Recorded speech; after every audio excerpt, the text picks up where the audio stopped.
Olha, eu tenho uma boa notícia para dar para vocês. A, a nossa matéria está no final, então eu acho que eu vou liberar vocês um pouquinho mais cedo, tá?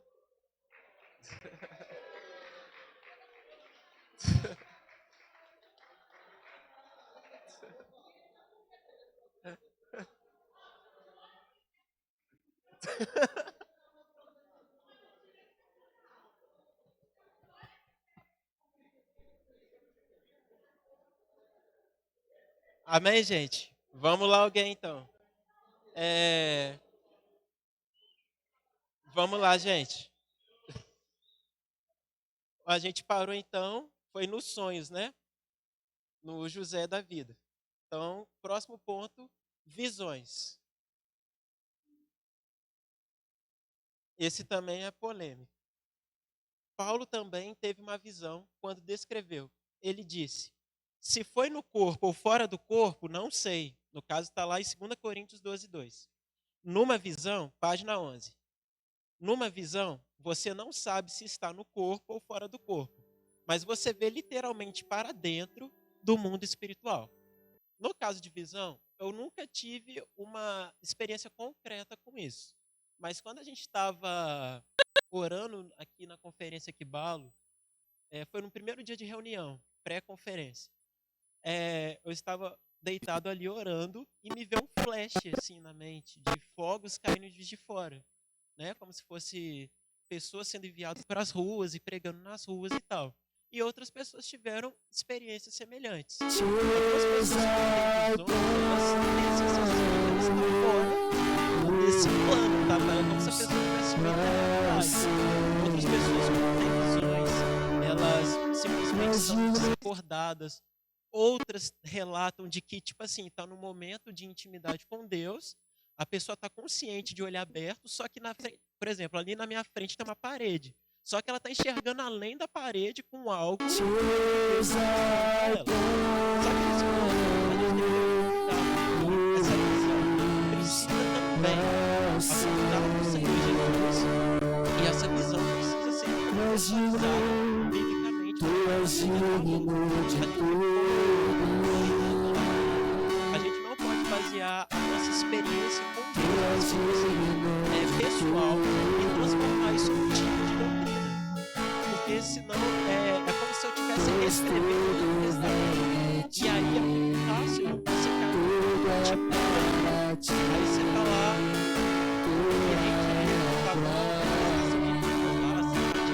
tá rolando tudo. A pessoa vem e fala: eis que eu tive uma visão. Aí eu vi o Johnny. E o Johnny estava subindo uma montanha. E na montanha tinha um leão com uma coroa de espinho. Mas por que o Johnny viu um leão com uma coroa de espinho? Se o Cordeiro de Deus agora tem muitas coroas com pedras preciosas na cabeça. Então eu preciso ter contexto, precisa ter um motivo, precisa estar apontando para um lugar. Uma visão não é alguma coisa aleatória. Isso que Deus fez com Paulo de levar ele lá para as nuvens, lá para o céu, lá. Que nem o Paulo sabe explicar, foi para que Paulo tivesse discernimento da revelação daquilo que ele iria escrever também, daquilo que ele estava lidando, do que foi imposto sobre a vida dele, a qual a graça de Deus o bastaria para que ele continuasse caminhando. Então, toda visão, experiência que eu tenho com o Senhor, primeiro ponto, eu não posso transformar isso num tipo de doutrina, certo? Segundo ponto, essa visão, experiência, precisa me apontar para o Senhor Jesus, precisa me santificar mais, precisa me tornar mais zeloso, mais temente a Deus. Não é algo para me gloriar e não é algo para eu falar, nossa, eu tive uma experiência legal com Deus. Não, é algo para fazer você mais fiel, mais um cristão mais consistente naquilo que crê. E o último ponto aqui, de outras formas como Deus fala, é o êxtase. Pedro experimentou um transe em Atos 10. Um transe é quando seus sentidos ficam suspensos.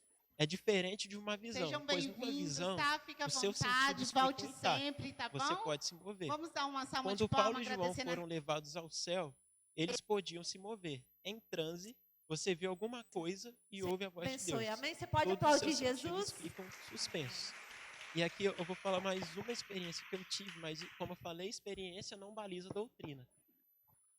Eu estava escutando, o Gutinho tinha até colocado lá no salão dele esses dias, mas foi anos atrás eu estava ouvindo o Nick Billman, vocês conhecem? Ele é violento em termos de adoração. E aí eu estava ouvindo ele no meu quarto, deitado assim na cama, de repente eu tava uma sensação que o meu corpo, eu estava fora do corpo. Foi um negócio muito esquisito, mas eu não conseguia me mexer, parecia que eu estava saindo do lugar.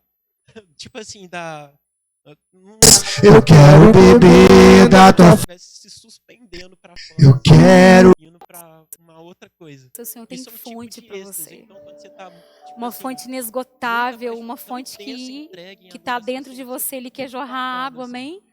Olha, Apaga a luz cara para de mim, bobo. Stephanie, para a gente poder Isso aí. orar. É um Quantas tipo de horas, expressão de filha? adoração também, né? Mas o 9h20? êxtase também é uma forma ao qual Deus quer mostrar alguma coisa e leva outras pessoas, não somente Paulo, a ter visões daquilo que ele está preparando para fazer naquela determinada extensão, certo? Então vamos lá.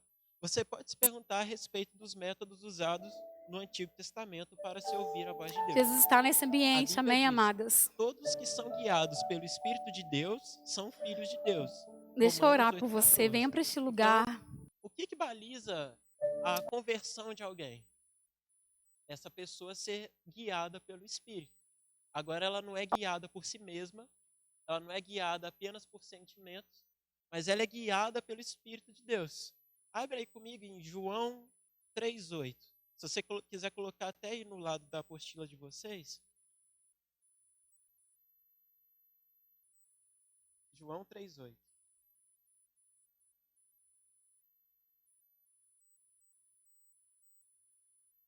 Aí você pode puxar uma setinha aí do Romanos 8,14. Aí você puxa uma setinha e coloca assim do lado, João 3,8.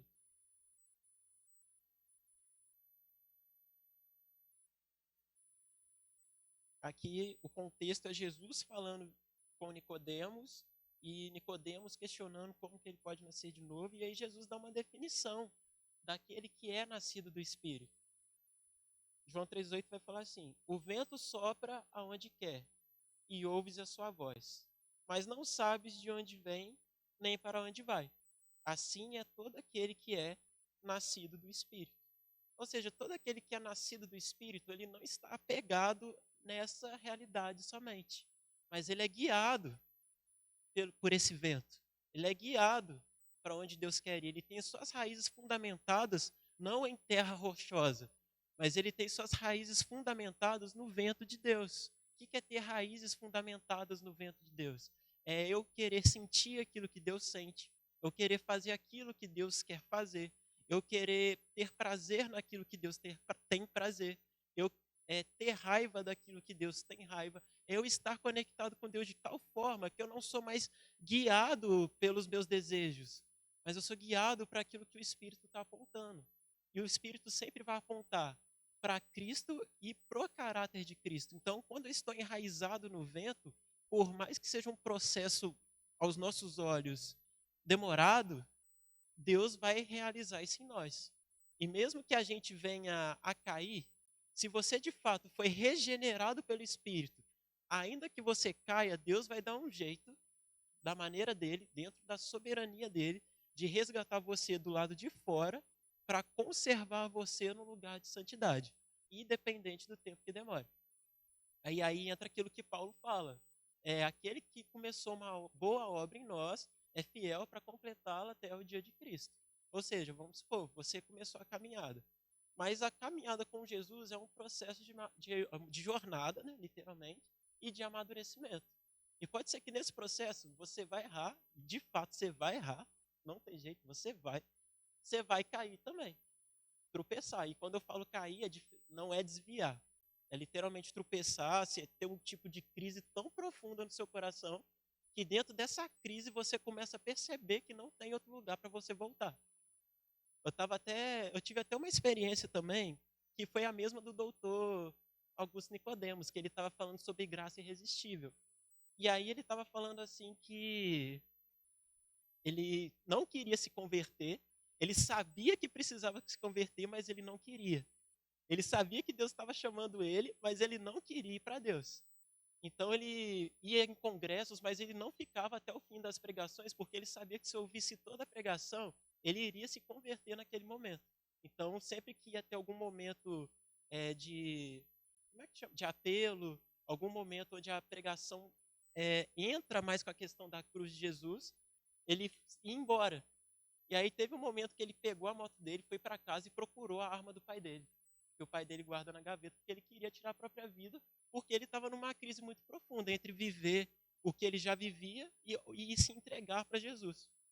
E nesse momento, a mãe dele estava orando no quarto, e ela orou junto com ele, e nesse momento ele entregou a vida dele para Cristo.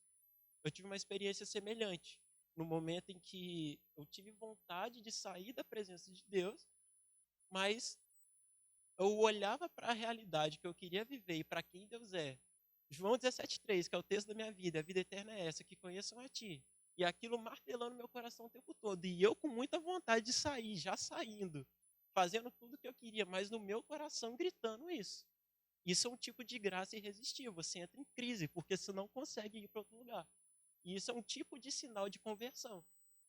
Você está caído, no sentido não de desviado, mas estar caído por estar desalinhado, mas ao mesmo tempo você sabe no fundo do seu coração, no fundo do seu ser, que você não pertence mais a esse mundo, porque deixa de fazer sentido. As coisas perdem o seu valor e uma única coisa ganha todo. E quando você se afasta dessa única coisa, você não vê mais sentido para continuar essa vida. Por isso que a graça de Deus se torna irresistível em nós. Ainda que os homens lá fora resistam ao Senhor, quando Deus quer alcançar alguém de fato, essa pessoa não vai conseguir. Ela vai ter uma profunda crise existencial. Bem? Então, João 3,8, raízes no vento. As pessoas no Antigo Testamento não tinham o Espírito de Deus habitando dentro delas. Então, Deus falava com elas através de coisas diversas. Nós somos chamados para viver no Espírito e andar pelo Espírito. Então, se nós temos nossas raízes no vento, nós temos nossas raízes firmadas nos sentimentos, no coração de Deus, na vontade dEle, mas também precisamos estar alinhados com o propósito dEle para a nossa geração, para esse tempo, para essa época, para esse determinado momento do que Deus tem gerado entre a gente, através da gente. Então, andar no Espírito é andar em conformidade com os frutos citados em Gálatas 5:22. A gente vai chegar lá daqui a pouco, eu acho. Mas é andar em conformidade com o caráter de Jesus. E se andar no Espírito? Não é mais andar na carne que gera algo para corrupção, mas é andar na vida de Deus. É andar no vento da graça. Se assim a gente pode colocar, para ficar mais bonitinho. Algo a acrescentarmos é que nós também temos um mandado claro de que quando virmos um irmão em necessidade, não devemos fechar o nosso coração. Às vezes você não precisa de uma voz do céu. Às vezes você só precisa ver e ouvir sobre uma necessidade. Ou seja, a gente não precisa ficar igual crente antena parabólica. No sentido de ficar assim, eu preciso captar a voz de Deus para ver o que Deus está falando. Tem coisa que é dada pelo bom senso. Provérbios usa essa palavra, eu amo essa palavra, bom senso. Se o bom senso está dizendo que há uma necessidade, para que eu vou esperar Deus falar, fazer um reboliço para suprir a necessidade? Eu vou pegar e vou fazer. Por exemplo, vou usar um exemplo simples. Ter um copo no chão. Eu vou esperar chegar o corpo do diaconato aqui, aí o povo botar o colete, aí o cara vem aqui na frente, pega o copo e joga no lixo, ou eu vou pegar o copo e jogar no lixo?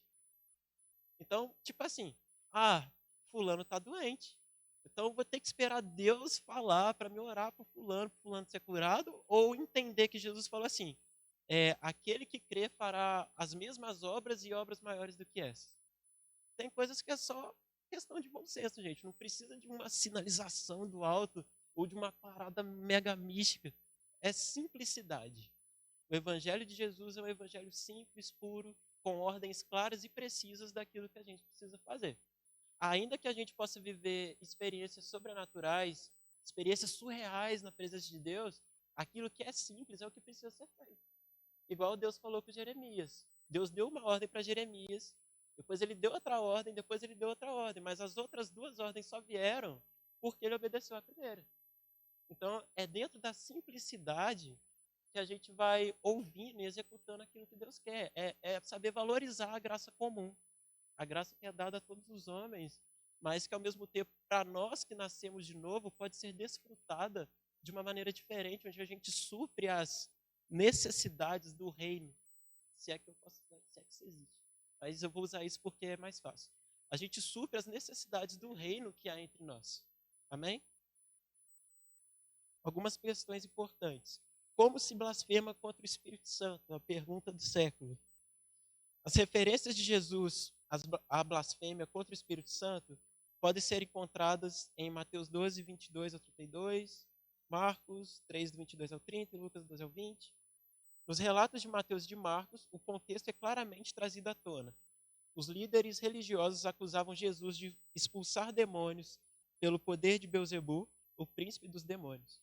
Foi aí que Jesus disse: todo pecado e blasfêmia serão perdoados aos homens, mas a blasfêmia contra o Espírito Santo não será perdoada. Portanto, nesse contexto, blasfemar contra o Espírito Santo é falar abertamente mal dele, especialmente falando das manifestações do Espírito Santo como se elas fossem obras do diabo. Gente, aqui eu vou pedir só um pouquinho da paciência de vocês e entendimento que eu vou citar o nome de uma determinada denominação, mas com a consciência tranquila e com o espírito em paz, porque eu sei que esse lugar é uma seita. Amém? Por exemplo, se eu falo aqui, a Igreja Universal do Reino de Deus, ela não é de Deus. Eu estou blasfemando contra o Espírito Santo? Por quê?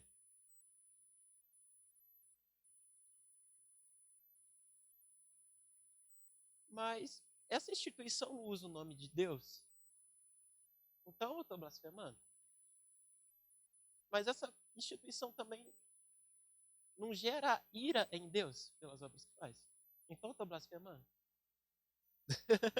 Meio complicado, né? Então, quando a gente tem noção de tudo que um lugar faz, de tudo que um lugar vai contra as escrituras, começa a ensinar heresias, quando eu aponto esse lugar como uma seita, porque de fato eles estão contra a palavra, eu não estou blasfemando contra o Espírito Santo.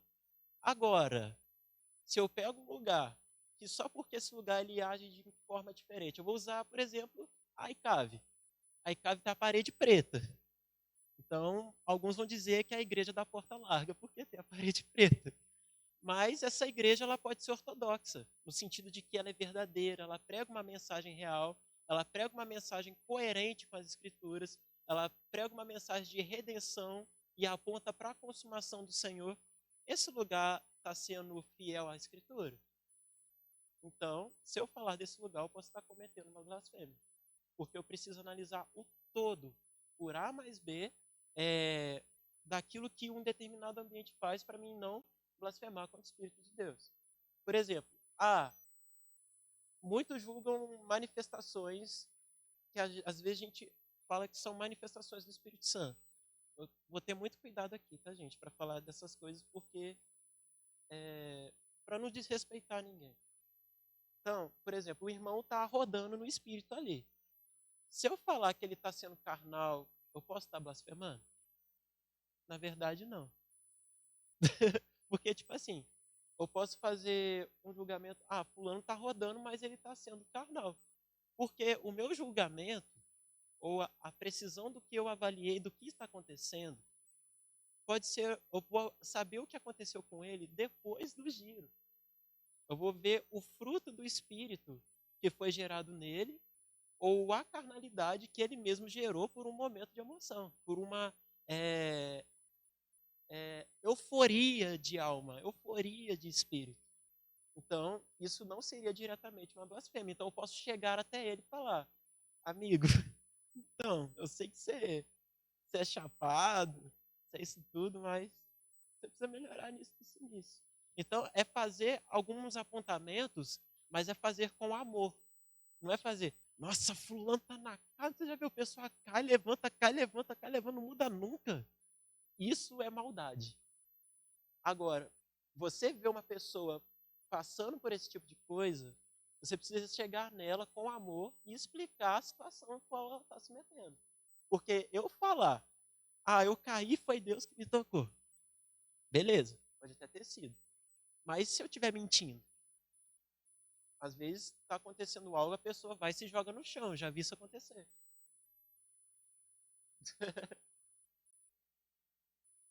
Exatamente. Então você vê uma situação que é meio complicada de você chegar na pessoa e falar, mas você pode chegar na pessoa, cara, se Deus não estiver falando com você, você está acumulando juízo sobre você mesmo. Então são coisas que a gente tem que ter cuidado ao assimilar com a pessoa do Espírito Santo. Essas coisas são reais? De fato são, mas podem ser manipuladas também. Por exemplo, tem uma coisa na psicologia que chama ambiente de sugestão. O que é o ambiente de sugestão? É quando eu provoco um lugar a ter esse tipo de manifestação. Por exemplo, se você colocar lá um show do Benny Hinn, então você vai ter lá uma música já, tipo um pad de teclado, um ambiente sugestivo já, então as pessoas vão chegar, a pessoa vai correr em cima dele, vai balançar o paletó, a pessoa vai dar até mortal. Mas é porque a pessoa foi sugestionada na mente dela a estar vendo aquele tipo de acontecimento, então ela vai e só imita. Tem um nome para isso. Vai reproduzir a mesma ação. Massa de manobra. Por exemplo, também, tem pessoas que estão tão acostumados com ambientes que as pessoas manifestam demônios. A pessoa já teve esse tipo de manifestação tantas vezes na vida dela, no corpo dela, que ao ter um momento de oração mais intenso entre o corpo de Cristo, essa pessoa vai manifestar algo, mas às vezes a pessoa nem está endemoniada. É porque ela está tão sugestionada àquele acontecimento, aquelas imposições de mão, aquela histeria toda, que ela se acostumou a ter uma manifestação demoníaca sem ter uma manifestação demoníaca de fato. Então tem coisas que a gente precisa analisar com cuidado e analisar com muito amor por aquela alma, porque aquela pessoa ainda é uma alma. E a gente precisa ter compassividade. E uma coisa que o Gutinho tinha falado aqui comigo outro dia, que a gente como igreja precisa ter mais uns com os outros. Compreensão. A gente precisa compreender por que aquela pessoa está fazendo aquilo. Por que ela está passando por aquilo. O que ela está querendo demonstrar com aquele tipo de reação. Então, é ter esse tipo de cuidado. E um outro tipo de uma forma qual eu posso blasfemar contra o Espírito Santo é a apostasia da fé. É me apostatar daquilo que me foi proposto. E como que a apostasia acontece? A apostasia acontece quando eu recebo o convite de Cristo e eu deliberadamente renuncio esse convite e passo a debochar desse convite. Eu trato o convite de Jesus com deboche, com desdém, como se aquilo não fosse nada. E aí eu começo a falar mal daquilo e começo a deixar aquilo de lado. Como que eu sei que uma pessoa blasfemou contra o Espírito Santo? Ela não tem consciência nenhuma. Ela perde a consciência de arrependimento, de bom senso, de justiça, de caráter. Por exemplo, Nabucodonosor. Nabucodonosor ele foi se colocar como um rei que era maior do que Deus. E Deus tirou dele a consciência. Tanto que ele foi viver com os animais nos campos e cresceu nele pelo igual de bicho. Isso é uma forma de que você vê alguém que blasfemou de fato contra o Espírito Santo. Essa pessoa não tem consciência de voltar atrás, ou de se arrepender, ou de buscar a Deus de alguma maneira. Mas ela está entregue aos próprios sentimentos. Por exemplo, tem pessoas que a gente vê que se desviam na fé, mas ela ainda assim tem um desejo ali. Cara, eu saí da igreja, mas eu tenho vergonha de voltar, mas eu quero muito voltar. Então, se muita gente pergunta, Carlos, como é que eu sei que eu blasfemei contra o Espírito Santo? Se você está se perguntando se você blasfemou contra o Espírito Santo, provavelmente você não blasfemou contra o Espírito Santo. Porque quem blasfema contra o Espírito Santo não quer nem saber desse nome. Não quer nem se envolver com coisas relacionadas a isso. No caso, estaria mais para o ímpio, porque o cristão ele não chega no nível, o cristão regenerado, ele não chega ao nível da apostasia. Ele pode ser um homem que esteve no ambiente de fé, esteve entre o corpo, entre as pessoas, mas ele não se regenerou. Ele desfrutou dos dons, ele desfrutou do louvor, ele desfrutou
à prova e viram as minhas obras durante 40 anos.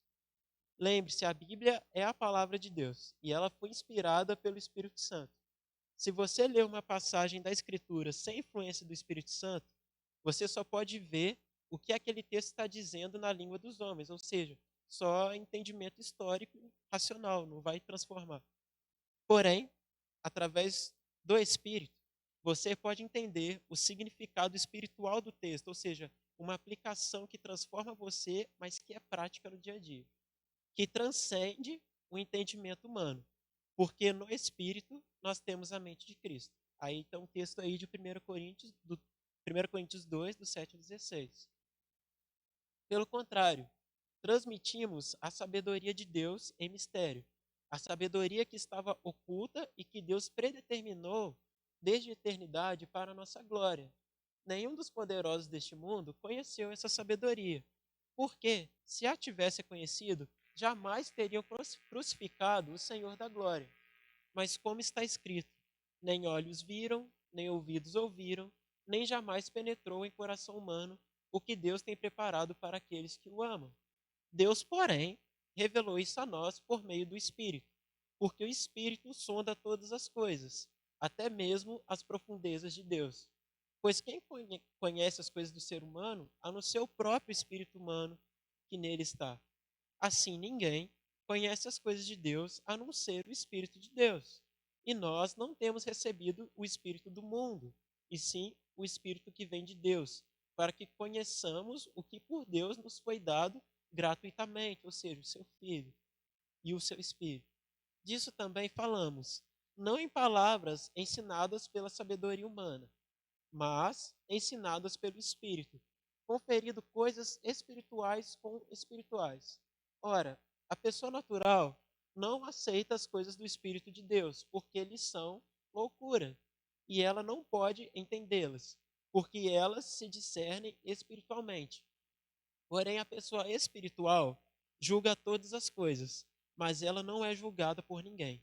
Pois quem conheceu a mente do Senhor para que o possa instruir? Nós, porém, temos a mente de Cristo. Ou seja, eu não posso ler a palavra de Deus apenas com o meu entendimento humano. Uma prática que seria legal, queria propor também para vocês, a gente começar a ter como igreja, seria, antes de ler a palavra, você tirar um tempo de oração. E, tipo assim, nem precisa ser um tempo longo. Tipo, Deus, me ensina a sua palavra, me ensina a entender, me ensina a amar para entender. Porque Paulo fala em 1 Coríntios 8 a seguinte coisa, que até encaixa nisso aqui. Paulo fala assim, o conhecimento ele ensoberbece. Então, Paulo está falando para a gente ser ignorante? Não. E aí, como é que ele continuou no texto? Mas o amor ele edifica. Então, ele está colocando só uma prioridade. Então, eu preciso, primeiro, caminhar no amor, crescer em amor, pedir para que o Senhor coloque o amor dele em mim, e aí, a partir do amor, eu busco entendimento. Entendimento sem amor, como a gente falou no começo dessa aula, vai levar apenas a gente, talvez, competir uns com os outros, e aí a gente vai entrar em roda de debate para ver quem tem mais informação. Só que, dentro do amor, aquilo que eu tenho de Deus vai construir algo em você. E aquilo que você tem de Deus vai construir algo em mim. E assim vai indo.